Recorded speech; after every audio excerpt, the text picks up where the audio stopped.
convidada de hoje para o Diálogos Públicos é Ana Tereza Basílio, advogada, jurista e a primeira mulher eleita presidente da OAB do Rio de Janeiro em 94 anos de história.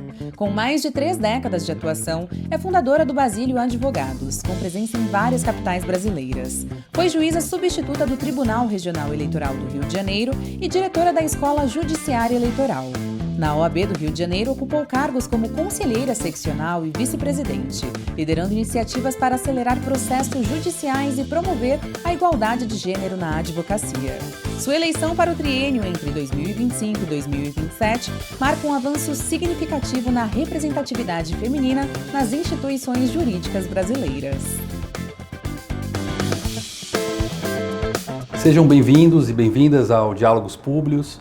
Hoje temos a honra e o prazer de receber aqui, na verdade, de sermos recebidos aqui na Ordem dos Advogados do Brasil, Rio de Janeiro, a presidente Ana Tereza Basílio, que muito gentilmente conseguiu um espaço na sua agenda e nos atende. Doutora, já passando a palavra e fazendo uma pergunta, é um marco aqui na advocacia fluminense, a primeira presidente mulher. Qual a perspectiva das mulheres na advocacia e também na ocupação de posições de liderança em carreiras jurídicas? Olha, o prazer é meu de estar no seu programa. E eu acho que a eleição aqui no Rio de Janeiro foi muito simbólica, porque nós hoje, mulheres aqui no Rio, somos 52% da advocacia, portanto somos a maioria. E nunca houve uma mulher presidente no Rio de Janeiro em 94 anos. E hoje nós temos não só uma mulher, eu, presidente, mas temos também uma mulher vice-presidente, nós temos uma mulher presidente da CAARJ e uma mulher vice-presidente da CAARJ. Então as mulheres aqui estão realmente nas posições de poder. Mas, de fato, nós temos ainda uma carência de mulheres no poder, não só nos órgãos públicos, mas também na iniciativa privada, nos conselhos de administração das companhias e, sobretudo, mais relevante, no Congresso Nacional só temos 16% de mulheres, sendo que as mulheres são a grande maioria, né, dos eleitores no país. Então, eu acho que nós estamos evoluindo, conquistando mais espaços. E eu tenho certeza que esse é um processo que ainda está começando, mas que nós vamos cada vez ocupar mais cargos de poder. Poxa. Já emendando uma outra pergunta que tem a ver com a carreira da advocacia, a gente tem acompanhado mudanças tecnológicas, né, o processo digitalizado. Quais ferramentas, qual a formação a doutora entende que precisa ser incorporada nos cursos de direito, nas graduações em direito e na própria formação dos advogados para acompanhar essas mudanças complexas que a nossa sociedade hoje exige, que a gente vivencia isso cada vez mais? Nós precisamos realmente uma atualização dos cursos de direito, porque hoje a nossa atividade como advogado, seja qual for a área, é cada vez mais digitalizada. E cada vez mais o trabalho se torna parceiro da tecnologia. Então eu acho que as faculdades precisam ter uma cadeira de ferramentas tecnológicas para o exercício da profissão. Seja para o estudante de direito que vai ser advogado, seja para o estudante de direito que vai ser juiz ou membro do Ministério Público. Hoje, a tecnologia faz parte do nosso dia a dia e tem que fazer parte da formação também dos estudantes de direito. É muito importante que seja incluída uma cadeira a respeito dos processos eletrônicos, gestão de processo eletrônico, atuação perante os tribunais eletronicamente, e as ferramentas de inteligência artificial precisam ser ensinadas nas faculdades. É claro que a tecnologia ela evolui com muita rapidez, mas se você passa para o estudante a ferramenta que naquele momento em que ele está na faculdade está sendo usada, ele vai ter muito mais facilidade para pegar aquela que lhe sucedeu e assim por diante. Então eu acho que é necessário uma reformulação das faculdades de Direito para incluir essa parte relevantíssima da nossa atividade. o profissional hoje que não domina as ferramentas tecnológicas, ele tem um problema grave concorrencial, porque os seus concorrentes usam e são mais eficientes por conta dessas ferramentas. Perfeito. Mudando um pouco o tema, a gente presenciou no Brasil recentemente o protagonismo político de agentes que não são eleitos, né? Eu falo aqui de membros do Ministério Público, de juízes, e os conselhos nacionais, tanto o CNJ como o CNMP, foram pensados e criados para controle dessas carreiras. Mas o que a gente viu, né, desse protagonismo, em alguns momentos, foram violações de direitos, excessos, que inclusive afetaram prerrogativas de advogados. Como que a doutora enxerga o funcionamento desses dois conselhos e quais mudanças seriam possíveis da gente aqui cogitar para que os dois funcionassem e atuassem conforme a nossa expectativa enquanto sociedade, de um controle democrático sobre magistratura e Ministério Público? A crítica que eu faria da atuação desses dois conselhos nos últimos eventos, sobretudo na Lava Jato, é a atuação muito reativa e não proativa desses conselhos. Se a punição, se a instauração de processos disciplinares a cada violação grave tivesse ocorrido, nós não teríamos chegado aonde chegamos.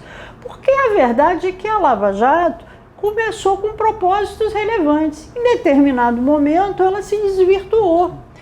E nesse momento, caberia tanto ao Conselho do Ministério Público quanto ao CNJ ter colocado de novo no rumo técnico, legal e legítimo, e isso não ocorreu. E em razão disso, todo o trabalho feito acabou sendo anulado justamente pelos vícios que passaram sem punição. Eu acho que talvez pela imprensa, talvez pela pressão da opinião pública, esses conselhos foram muito tímidos no que aconteceu na Lava Jato. E se serve de aprendizado, é importante que eles sejam mais proativos e mais ativos diante de violações, tanto do Ministério Público quanto do Judiciário, porque essas violações acabam tornando inútil o próprio trabalho da máquina que demorou anos para ser realizado. Então eu acho que esses dois conselhos realmente teriam que ter uma atividade mais efetiva e também mais contra-majoritária, porque ainda que a opinião pública esteja contra ou a favor, as regras legais são muito claras. E é importante para as instituições que esses dois conselhos zelem pelo cumprimento das normas. Com relação à composição desses conselhos, eu acredito que eles seriam mais eficazes e efetivos se tivéssemos menos integrantes do poder fiscalizado. Perfeito.